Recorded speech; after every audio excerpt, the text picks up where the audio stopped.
twice the number obtained by reversing the order of digit. Reversing the order of digit. Find the number. दोस्तों ध्यान से देखना, आपका ये दो क्वेश्चन करवाने के बाद 3.5 कंप्लीट हो गई है। क्यों दोस्तों? क्योंकि उसमें वर्ड्स प्रॉब्लम वाले केवल यही दोनों क्वेश्चन हैं, दो और हैं जो कि मैंने ऑलरेडी आपको बता दिए हैं उस टाइप के, जो आप प्रैक्टिस में कर सकते हो। और बाकी कुछ इक्वेशन दी गई है, उसको आपको सब्स्टिट्यूशन और एलिमिनेशन मेथड यूज करके आपको एक्स और वाई की जस्ट वैल्यू फाइंड आउट करनी है, जो कि मैं ऑलरेडी मैंने आपको पार्ट 1 में बता दिया है। मींस आपका 3.5 कंप्लीट हो चुका है। ठीक है दोस्तों, 4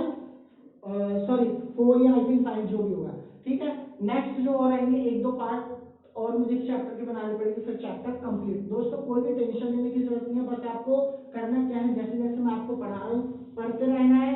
ठीक है, और जो भी वीडियोस में पोस्ट करता हूँ उसको ध्यान से देखना है, स्किप करके ना देखो। और कोई भी प्रॉब्लम आती है दोस्तों तो प्लीज कमेंट के जरिए मुझे जरूर बताएं। और अगर वीडियो पसंद आ रही हो दोस्तों तो प्लीज लाइक कमेंट और शेयर करना मत भूलना। दोस्तों अब आते हैं इस क्वेश्चन पर। इस क्वेश्चन को क्या कह रहा है, 5 ईयर हैंस, इंग्लिश में 5 ईयर हैंस लिख सकते हैं, या फिर ध्यान देना इस वर्ड पे, 5 ईयर हैंस वो लिख सकता है, या फिर वो लिख सकता है 5 ईयर लेटर। क्या वर्ड यूज हो सकता है, लेटर। तो 5 साल बाद, इसका मतलब होता है 5 साल बाद या 5 साल बाद। हैंस का मतलब भी बाद में भी होता है और लेटर का मतलब भी। तो 5 साल बाद, या फिर हिंदी में यूज करेगा 5 साल बाद। हिंदी हिंदी में तो पता ही है। तो 5 साल बाद the age of Jacob will be 3 time the age of his सन।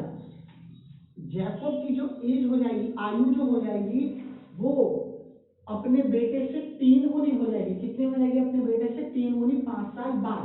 आगे कुछ कह रहा है, जैकब एज वो 7 टाइम, 7 गुना हो जाएगी ऑफ हिज सन 5 ईयर है वो।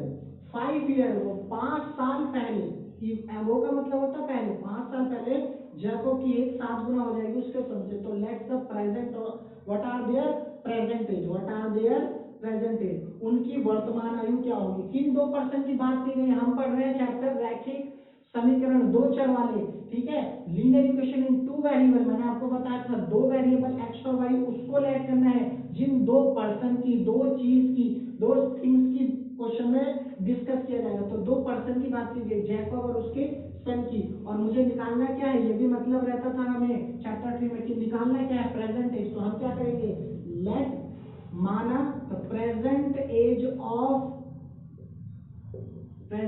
Of Jacob equals to x year. ठीक है दोस्तों, समझ में आ गया आपको? कोई प्रॉब्लम तो नहीं है ना? एक्स ईयर, जैकब की वर्तमान आयु x year, and the present age of his son, उसके बेटे की, वो हो जाएगा y years according to question. अब वो क्या कह रहा है, 5 साल बाद। तो यहां लिखोगे 5 ईयर हैंस, हिंदी में लिख सकते हो 5 साल बाद। अगर प्रेजेंट एज किसी की अभी एक्स है तो 5 साल बाद कितनी हो जाएगी, एक्स प्लस 5 ईयर। तो जैकब की जो हो जाएगी, ये जैकब की एज है, जैकब की एज हो जाएगी 5 ईयर्स। और उसके सन की जो एज हो जाएगी दोस्तों, वो हो जाएगी आपकी y प्लस 5। क्वेश्चन में बोला गया है 5 साल बाद जैकब की एज 3 टाइम हो जाएगी उसके सन के। तो जब भी 3 टाइम, 3 टाइम, एज वाले क्वेश्चन में, आयु वाले क्वेश्चन में 3 टाइम, 2 टाइम, 4 टाइम, तो सबसे पहले इन दोनों को रखना इक्वल, और उसके बाद यहां लिखना j और यहां लिखना s। क्यों दोस्तों, ये जैकब की एज और ये सन की एज है। उसने बोला जैकब 3 टाइम हो जाएगा। कई बच्चे सोच रहे हैं जैकब 3 टाइम होगा तो 3 इस साइड मल्टीप्लाई होगा, 3 टाइम का मतलब है 3 गुना, तो इस साइड मल्टीप्लाई करूंगा। दोस्तों नहीं, वो बिल्कुल आपका गलत है। क्यों? क्योंकि अभी मान लो एक बच्चा, छोटा बच्चा 5 साल का है और मैं 25 ईयर का हूं, तो मैं उससे कितना ज्यादा हूं, 5 गुना ऑलरेडी मैं पहले से हूं। अगर मुझे इक्वेशन को बैलेंस करना है तो मैं 5 इस साइड मल्टीप्लाई करूंगा ताकि ये बैलेंस हो जाए। तो उल्टी साइड हमें मल्टीप्लाई करना होता है। तो जैकब 3 टाइम है तो हम 3 इस साइड मल्टीप्लाई करेंगे दोस्तों। समझ में आ गया आपको दोस्तों? कोई प्रॉब्लम तो नहीं है ना? नहीं है ना दोस्तों कुछ प्रॉब्लम? उल्टी साइड जैकब अगर 3 टाइम्स है तो हम इस साइड मल्टीप्लाई करेंगे सन में। अब देखो दोस्तों ध्यान से, यहाँ पर x plus 5 is equal to इससे मल्टीप्लाई होगी और इससे, तो 3y प्लस क्या हो जाएगा 15। और x और y वाले एक साथ हमें लिखने होते हैं, तो x minus 3y equal to 15 minus 5 क्या आ जाएगा दोस्तों? x minus 3y equal to आ जाएगा आपका 15 में से 5 के 10, फर्स्ट इक्वेशन। ठीक है दोस्तों। सेकंड इक्वेशन वो क्या कह रहा है अकॉर्डिंग टू क्वेश्चन? वो ये कह रहा है कि 5 साल पहले, तो 5 ईयर एगो, 5 ईयर एगो क्या हो जाएगा दोस्तों? जैकब की जो एज हो जाएगी वो 5 साल पहले, प्रेजेंट एज को लेके करना, हमें इसको लेके नहीं करना। प्रेजेंट एज x है तो 5 साल पहले x माइनस 5 ईयर हो जाएगी, और सन की जो एज हो जाएगी वो हो जाएगी y माइनस 5 ईयर। ठीक है दोस्तों, समझ में आ गया? कोई प्रॉब्लम तो नहीं आ रही? अब वो क्या कह रहा है अकॉर्डिंग टू क्वेश्चन कि 5 साल पहले जैकब की एज 7 टाइम हो जाएगी उसके सन से। तो आपको पहले दोनों को रखना है इक्वल, और जैकब की एज ये है और सन की एज ये है 7 टाइम, ये हो जाएगा आपका, क्योंकि मैंने आपको ऑलरेडी ऊपर वाले इक्वेशन में भी बताया था। ठीक है, सो आप, मेरे पास स्पेस नहीं है, मैं क्वेश्चन थोड़ा सा रब करूंगा ताकि आपको इजिली समझ में आए अच्छे से। ठीक है दोस्तों, तो मैं थोड़ा सा रब करके आपको थोड़ा सा बता देता हूं। तो ये आपका है x minus 5 is equals to, ये हो जाएगा 7y माइनस 35। सो x माइनस, ये इधर आ जाएगा, y और x वाले एक साथ ले लेने होते हैं हमें, ये पॉजिटिव का 5 हो जाएगा, तो x minus 7y equal to minus का 30 नंबर सेकंड। ये फर्स्ट इक्वेशन हो गई। ये सेकंड, दोनों को सॉल्व करके x और y की वैल्यू निकल जाएगी, तो y सन की एज हो जाएगी प्रेजेंट एज, और जो भी x निकलेगा वो आपका जैकब का परसेंटेज वर्तमान आयु हो जाएगी। दोस्तों कर लोगे? नेक्स्ट क्वेश्चन ये फटाफट से देखते हैं बिना किसी टाइम को वेस्ट करे हुए। आपको अगर कुछ इसमें से नोट करना हो तो प्लीज वीडियो डाउनलोड कर लीजिएगा और आराम से बैठ के रिटर्न कर लीजिएगा। ठीक है, सो ध्यान से देखो दोस्तों, the sum of 2 digit number is 9। अच्छा, ऐसे question, the sum of 2 digit, तो ऐसे क्वेश्चन हमने एक पहले भी 3.2 या 3.1 में आपको मैंने कराया था, लेकिन उसमें ये था कि द सम ऑफ 2 नंबर, उसमें खाली ये था द सम ऑफ 2 नंबर। एक यहाँ पर एक्स्ट्रा चीज जुड़ जाती है, digit, the sum of 2 digit number. एक चीज याद रखना, अगर खाली ओनली आता है the sum of 2 number, it means that is x and y। अगर द सम ऑफ 2 डिजिट आता है, द सम ऑफ 2 नंबर, क्या बोलता है वो? The sum of 2 number is 26। दो संख्याओं का योग 26 है, तो दो संख्या को हम ऐड कर लेंगे x और प्लस y, उन दोनों का योग 26 ले देंगे, खाली x और y। बट वो क्वेश्चन में कहता है the sum of 2 digit number. ठीक है, दो अंकों की संख्या का योग, डिजिट का मतलब अंक होता है, दो अंकों की संख्या, हिंदी में यूज होगा अंक। तो अगर ऐसे क्वेश्चन, अगर ऐसे आता है दो नंबर का सम, दो संख्याओं का योग, तो नॉर्मली जैसे मैंने अभी क्वेश्चन बताया वैसे हो जाएगा। बट दो अंकों की संख्या का योग 9 है, तो ऐसे क्वेश्चन में आपको करना क्या है?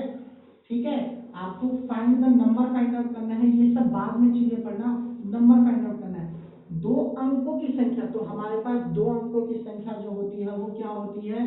माना हमने लेट किया यूनिट्स डिजिट, क्या लेट करोगे? Units digit equal to x and tens digit equal to y। आप लेट करोगे इकाई संख्या x और दहाई संख्या y। अब अकॉर्डिंग टू क्वेश्चन वो क्या कह रहा है, नंबर क्या बनेगा? नंबर इसका बना लो, इसका नंबर क्या बनेगा वो बना लो। नंबर इसका क्या बनेगा दोस्तों? ध्यान से देखना, ये यूनिट्स डिजिट है, तो यूनिट डिजिट को तो हम x ही लिख लेंगे। ठीक है, अच्छा, टेंस डिजिट, भाई टेंस प्लेस पर है ये डिजिट, तो यानी ये नंबर क्या हो जाएगा? x plus 10y। दोस्तों ये समझ में आई चीजें मैंने जो समझाई? ये यूनिट डिजिट पर है। जब भी क्वेश्चन आए सम ऑफ 2 डिजिट नंबर, दो अंकों की संख्या, ठीक है, दो अंकों की संख्या, तो इकाई संख्या और दहाई संख्या, एक को x लेट करना, एक को y लेट कर लेना। अब नंबर क्या बन रहा है? नंबर क्या बनेगा? ये यूनिट डिजिट पर है, तो यूनिट पर तो x ही लिखा जाएगा, बट टेंस डिजिट पर क्या हो जाएगा? 10 इंटू वाई, ये नंबर आपका हो गया। उसके बाद आपको करना क्या है, नंबर x प्लस 10y हो गया। अब क्वेश्चन पढ़ो अकॉर्डिंग टू क्वेश्चन, वो क्या कह रहा है। क्वेश्चन ये कह रहा है also the 9 times, 9 Guna this number, the 9 times is the 9 times this number, the 9 times this number, किस नंबर का, किस संख्या का 9 गुना, ये जो संख्या आई है इस संख्या का 9 गुना, 9 गुना बराबर होगा इज ट्वाइस द नंबर, उस नंबर के दुगने के बराबर, जो कि हमें मिलेगा reversing the order of digit, digit के ऑर्डर को हम जब उल्टा कर दें, मतलब क्या है कि हमें उस नंबर का 9 टाइम्स, जो नंबर हमें मिला है इस नंबर का 9 टाइम्स इक्वल होगा, बराबर होगा ट्वाइस, 2 टाइम्स, डबल ऑफ, दुगना होगा किसके, 9 टाइम्स ऑफ दिस नंबर, इस संख्या के इस संख्या का 9 गुना बराबर होगा जो संख्या पलट कर आएगी, डिजिट को पलट कर जो संख्या बनेगी उसके दुगने के बराबर। तो अब इस संख्या को जब हम पलट दें, पलटने का मतलब है रिवर्स द ऑर्डर, का मतलब है कि जो यूनिट डिजिट है उसको टेंस डिजिट बना दें, और जो टेंस डिजिट है उसको हम वाई लेट कर ले, यूनिट डिजिट लेट कर ले। तो अब नंबर क्या बनेगा दोस्तों, अब नंबर हमारा जो बनेगा वो क्या बनेगा, ये अगर यूनिट डिजिट बनेगा तो वाई हो जाएगा, ये टेंस बनेगा तो ये हमारा हो जाएगा वाई प्लस 10x। दोस्तों समझ में आया आपको मैंने क्या कहा, उसने बोला है इस नंबर, सबसे पहले आपको लेट करना है यूनिट डिजिट x और टेंस डिजिट y, पहले नंबर आपको बना लेना है। वो कह रहा है इस नंबर का 9 गुना, 9 गुना बराबर होएगा किस नंबर के, उस नंबर के दुगने के बराबर जिनको हम डिजिट को, ऑर्डर को रिवर्स कर दे, पलट दे उसके ऑर्डर को। तो उसके ऑर्डर को हमने ये पलट दिया, जो x था उसको यहां लिख लिया, जो y था उसको, मतलब जो यूनिट था उसको टेंस बना दिया, जो टेंस था उसको यूनिट बना दिया। अब नंबर क्या बनेगा, ये बना हमारा, क्योंकि ये टेंस डिजिट पर है तो y प्लस 10x, तो y प्लस 10x, इसको हम ले लेंगे ब्रैकेट में, और इसका क्या बोला है, दुगना, दुगने के बराबर, तो ये कर देंगे। So 9x plus 90y is equal to 2y plus 10 to 20x। ध्यान से देखो दोस्तों, सो 20x, सो 20x इधर ही रहने दो, 9x सॉरी 90y है, 90y को ऐसे लिख लो, माइनस 2 को इधर लेके आ जाओ, जो जो चीज साइड बड़ी होती है छोटी वाली को उस साइड लेकर आते हैं। 20x इधर बड़ा है तो 9x को उधर लेके जाएंगे माइनस का, ये 88y हो जाएगा, और ये हो जाएगा आपका 20 में से 9 गया, आपका बच जाएगा 11x। दोस्तों समझ में आया। अब आपको करना है कि ये पॉजिटिव है 11x, ये इधर आएगा तो minus 80y equal to 0, number first. समझ में आया दोस्तों। दूसरी, सेकंड क्या बोल रखा है, और सो हमें कुछ गिवन है, फाइंड द नंबर फाइंड, लेकिन एक चीज given, the sum of 2 digit number is 9। तो 2 डिजिट नंबर हमारे पास कौन कौन से हैं, यूनिट डिजिट और टेंथ डिजिट, तो इनका सम क्या है, 9 गिवन है क्वेश्चन में। दो इक्वेशन आपको मिल गए, दोनों को सॉल्व कर लेना, एक्स और वाई की वैल्यू निकल के आ जाएगी, तो वो एक्स और वाई की वैल्यू एक बार इसमें पुटअप करना और एक बार इसमें पुटअप करना, तो आपको मिलेगा कैसे, इसमें कुछ और मिलेगा, इसमें और मिलेगा। जैसे कि अगर मैं इसको थोड़ा सा सॉल्व कर देता हूं ताकि आपको इजी पड़े, आपको जल्दी से मैं फटाफट से सॉल्व कर देता हूं। कैसे भाई, इसको मैं 11 मैंने कॉमन ले लिया, तो ये x माइनस 8y हो जाएगा, x माइनस वाई हो गया 0, ठीक है भाई। तो x minus y equal to 0, क्योंकि ये मल्टीप्लाई में, नीचे जाके क्या हो जाएगा, डिवाइड में हो जाएगा, डिवाइड में हो जाएगा, तो ये आपका 0 ही आ जाएगा, नंबर फर्स्ट, ठीक है। सो क्या मैं 0 लिख सकता हूँ, और ये आपका ये है। So x minus y equal to 0 और x plus y equal to 9। So ये कट जाएगा, x 2x इक्वल टू क्या हो जाएगा,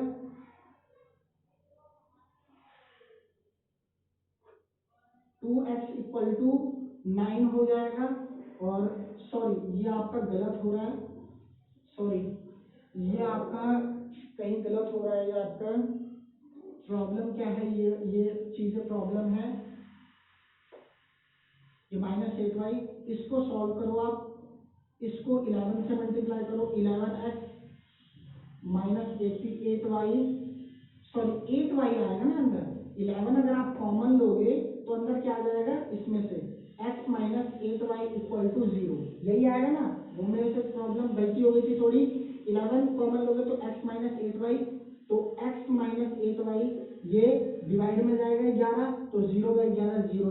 अब x plus y equal to 9।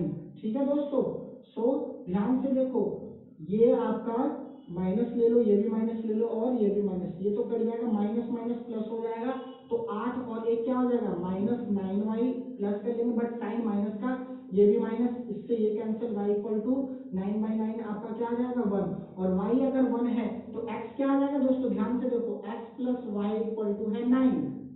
ठीक है, तो अगर y 1 है तो x कितना आ जाएगा दोस्तों, 9 - 1। ठीक है, तो ये क्या मिल जाएगा, x इक्वल टू 8।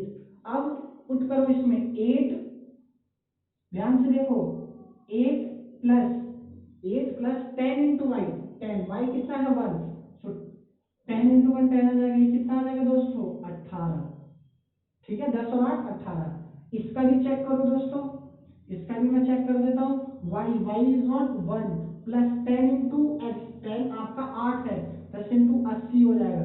ध्यान से देखो दोस्तों, यहाँ पर बोला था ना, reversing the order of the digit, digit को अगर हम रिवर्स कर दे, पलट दे, तो ध्यान से देखो, नंबर हमारा पहला जो नंबर बना 18, जब इसको पलटेंगे, उल्टा करेंगे तो क्या बनेगा 81, इसका मतलब ये आंसर हमारा सही है। दोस्तों समझ में आया? बस आज तक की क्लास इस वीडियो में इतनी थी। नेक्स्ट वीडियोस में आपके लिए पार्ट 3 लेकर आऊंगा, चैप्टर 3 का, क्लास 10th का। ठीक है, तब तक के लिए अगर आपको कुछ भी समझ में नहीं आया हो इस वीडियो से रिलेटेड, तो आप मुझे प्लीज कमेंट के जरिए जरूर बताएं, और अगर आपको वीडियो पसंद आई हो तो प्लीज लाइक, कमेंट और शेयर करना मत भूलना दोस्तों। ठीक है, मुझे ताकि आपकी मोटिवेशन मिले, आप ज्यादा से ज्यादा इसको शेयर करें। ठीक है, और जो भी बच्चे वीडियोस को देखते हैं प्लीज स्किप करके ना देखें, और घर में जितना ज्यादा से ज्यादा हो सके प्रैक्टिस करें इसकी। ठीक है, और स्किप करके इसलिए मैंने आपको बोला है नहीं देखे, ताकि आपको कोई भी चीजें प्रॉब्लम ना हो, अगर आप स्किप करके देखोगे तो आपको प्रॉब्लम आ सकती है। ठीक है, एट लास्ट एक बार फिर से यही कहूंगा, जिन्होंने भी मेरे यूट्यूब चैनल को सब्सक्राइब नहीं किया है दोस्तों, तो प्लीज रिक्वेस्ट है उनसे मेरे यूट्यूब चैनल को सब्सक्राइब कर ले, ताकि आगे जितने भी वीडियोज और लेकर आऊं इंटरेस्टिंग वीडियो, उसकी आपको नोटिफिकेशन मिल जाएगी। ठीक है, at last all the best and good bye.